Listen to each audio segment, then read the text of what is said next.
Olayemi, what's on your radar? Police shoot and kill over 1,000 people in this country each year. Last year alone, police shot and killed 1,055 people.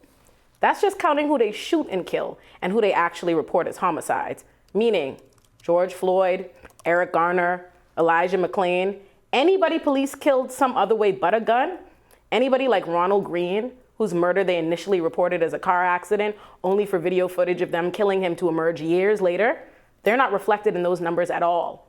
It also doesn't account for people like Jacob Blake, who the police shot 14 times and paralyzed, but he survived. It doesn't account for any police brutality beneath death. It's staggering. Police quite literally kill somebody every day in America. Mainstream media just doesn't bother to report on it unless they have a video as heartbreaking as George Floyd's or as absolutely sickening as the body cam footage that was just released in the murder of Jayland Walker. Last week, in Akron, Ohio, police shot 25-year-old Jayland Walker 60 times and killed him after they tried to stop him for traffic infractions. Police claimed that Jayland did not stop and instead sped away, at which point the officers engaged in a high-speed chase where they claimed they believed he fired a single shot from the driver's window. When he stopped the car and got out, officers say they tased him, but he continued to run away from them. So they decided, in order to pursue this boy for a traffic stop, they would shoot him to death. 8 officers fired more than 100 shots at him. Think about that. They believed someone committed a traffic infraction. So that to them was worth a high-speed chase that would risk the lives of anybody on the road, and to then just need to get him so bad for these traffic infractions. They tased him and they shot him 100 times. 60 of those bullets hit him. That is a murder. They made an executive decision to kill him. You don't shoot someone 100 times thinking they'll survive. They literally riddled him with bullets for a traffic stop. They continued shooting even as his body lay lifeless on the ground, and then they handcuffed his dead body.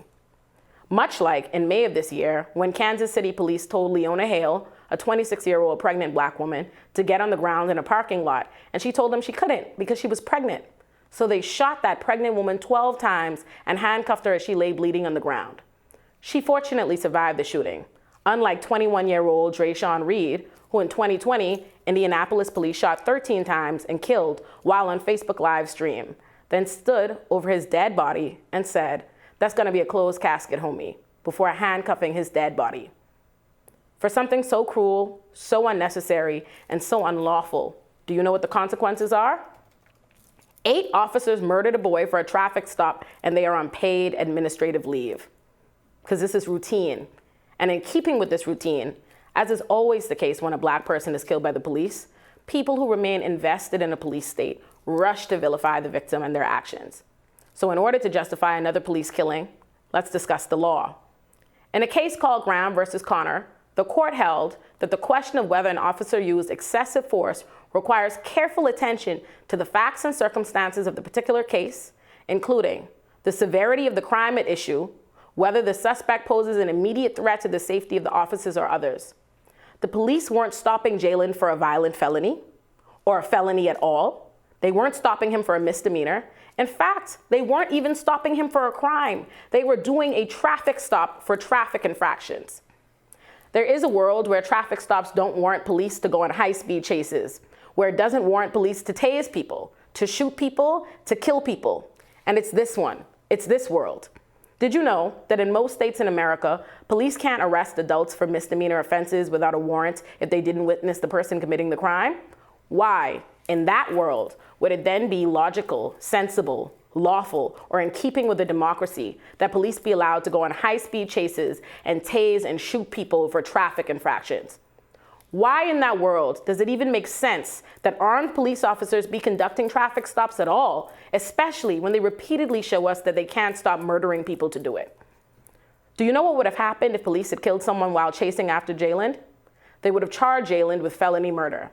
Felony murder is a tool police regularly use to charge the people they were trying to arrest for the deaths of anyone the police recklessly killed while pursuing them.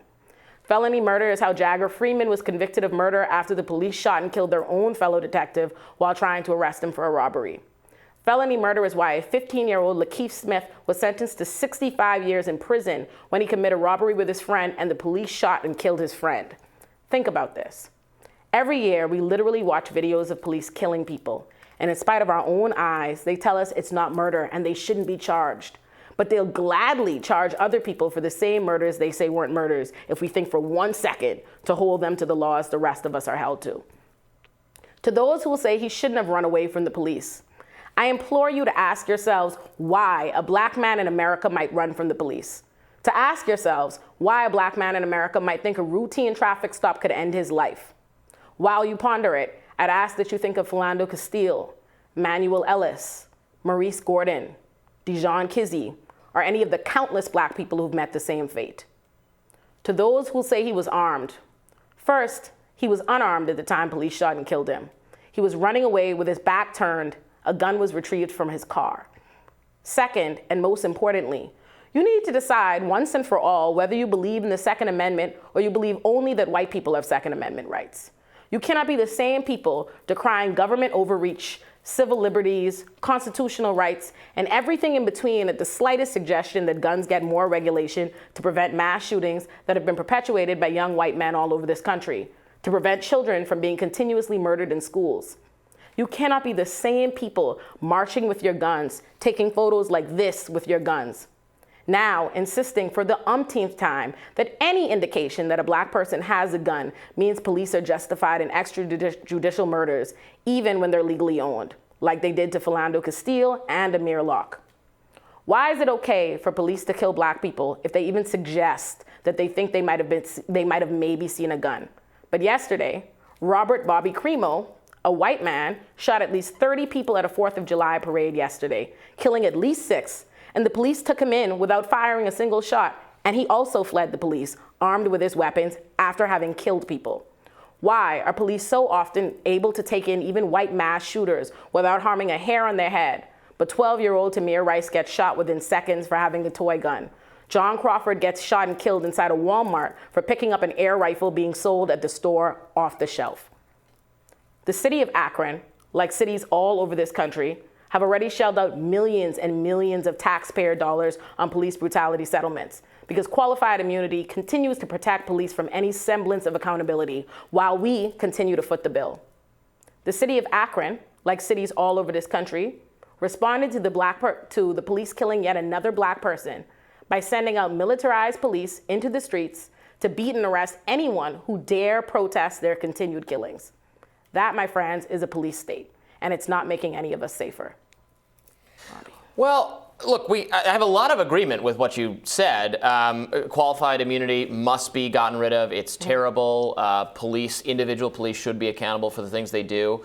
And a lot of the examples you brought up, not all of them, but many of them, I agree with you 100% were horrific incidents of wrongdoing or murder where the police should be held accountable. I covered the Tamir Rice case a lot years ago. That was absolutely, you should have held that officer accountable. He was incompetent. The Philando Castile was murder. Absolutely right. That was just a black man who absolutely was exercising Second Amendment rights, did nothing wrong. So many of these I agree with. The John Crawford, that was in the Walmart, in Ohio, right? Walmart, right. Yeah. I mean, yeah, that one was. I remember there was footage of that one, horrifying. Right. Look, with this, with the case you started with, I mean, I understand why someone would flee from the cops. It's not a good idea. No one should do it. You're absolutely more likely to be wrongfully killed by the police if you run from them. Do you know how many people though don't flee the police and they're killed? Do you know how many people call the police themselves? And they're killed? You should try to limit your interaction with police to anyone should. And that in and of itself tells us, but Robbie, let's stop on that point. Yeah. The fact that we know this happens, and our response is, we should try to do all these different things because the police might kill us. We should try to limit our interaction.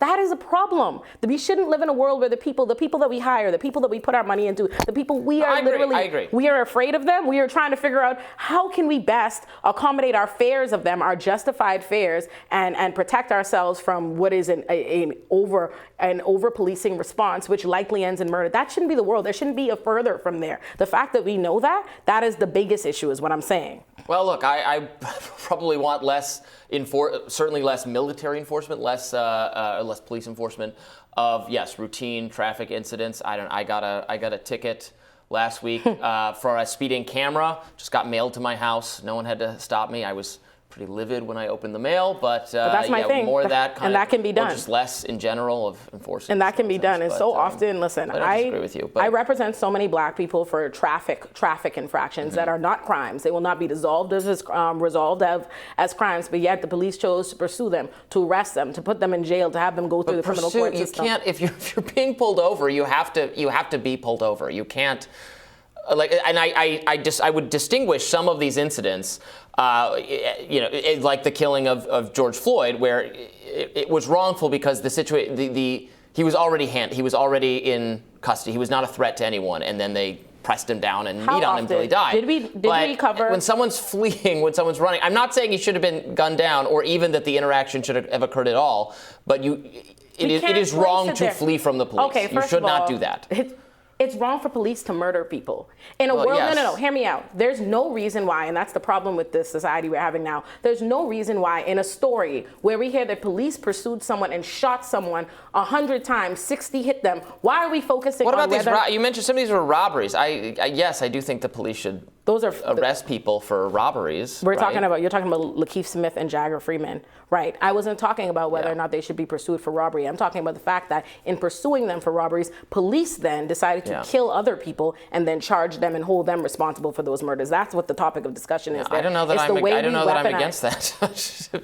Whatever. The way we want to disincentivize robbery. Do we want to incentivize police murdering people in the course of pursuing crime or arresting people? They should be able to murder. So there should be but then you start to get to a place where you think there should be no penalty, or there should be no police response when crimes are being committed at all. I agree when it's stupid traffic things, fine, but no, I think this is exactly the issue. We're so accustomed to police regularly engage in violence, police shoot people, police, engage in so much brutality that we can't seem to fathom a world without it. You can pursue somebody and you don't need to recklessly murder other people. You don't need to shoot and kill other people involved. You don't need to shoot your own officer. You don't need to shoot the person that you were going to arrest, a 15-year-old kid, and then hold the other people responsible. There is a way. You can have a criminal system. You can have laws and you can hold people responsible without murdering them. The problem is the fact that we want to hold everybody else to the law and the highest standards, and we don't seem to want to hold police to the standard at all. That is my problem here.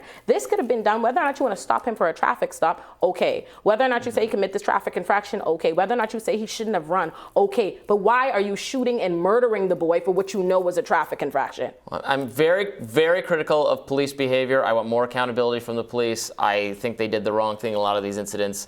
I don't know that I'm as critical of them as you are. I think there has to be some enforcement of some of these things. Enforcement has nothing to do. Enforcing laws has nothing to do with why you're routinely murdering black people. Mm-hmm. There's no reason why you should live in a country where over 1,000 people are being shot and killed by the police every year. And that is not, and that's not taking into account all these other ways that they're killing people, all this other police brutality, right? A lot of these cases that our hearts go out to George Floyd on them, they wouldn't even count. So think about that. They don't even count in those numbers. That's a massive issue that policing is this dangerous. It's a massive issue that we can't even engage in a conversation about policing without talking about all the necessary ways you should try and avoid, irritating them or pissing them off somehow in the terms of them pursuing you for a crime, because they might kill you. That's not what it is. There's no world, no traffic infraction, the punishment is death. Not a one, never. So there's no reason why 8 officers should choose to go and shoot him to death. I guess I just don't have a lot of sympathy in this particular case, although I do. You don't have a lot of sympathy in this case where he was shot 60 times? After leading the police on a high-speed chase and returning fire? First of all, let me just say this. The police, no. Because too often media reports on what are police stories as though it is the ultimate truth. We spend I agree with that. We spend a lot of time covering Uvalde and realizing a lot of police lying happens, right? I talked about Ronald Green, where the police said, it was an auto accident. Turns out the police killed him. We see too many discrepancies for us to consistently lean on what the police say is the truth. Absolutely. What we know is this boy, we've seen this on video, we know that he was shot at 100 times, 60 bullets hit him. He died. They riddled him with bullets and then they handcuffed his dead body. He was unarmed at the time of that. His gun gun was in the car. Police say, which has not yet been substantiated or corroborated, Sure. they say they believe that one bullet might have come from the window. They say that that's what they say. Their argument is maybe. Right. Who knows if that's true? Exactly. Okay. But what I do know is that they shot this boy 60 times for a traffic infraction. I know that. Yeah. So. All right, we'll have our rising panel join us next. It's a great conversation as always. Stick around.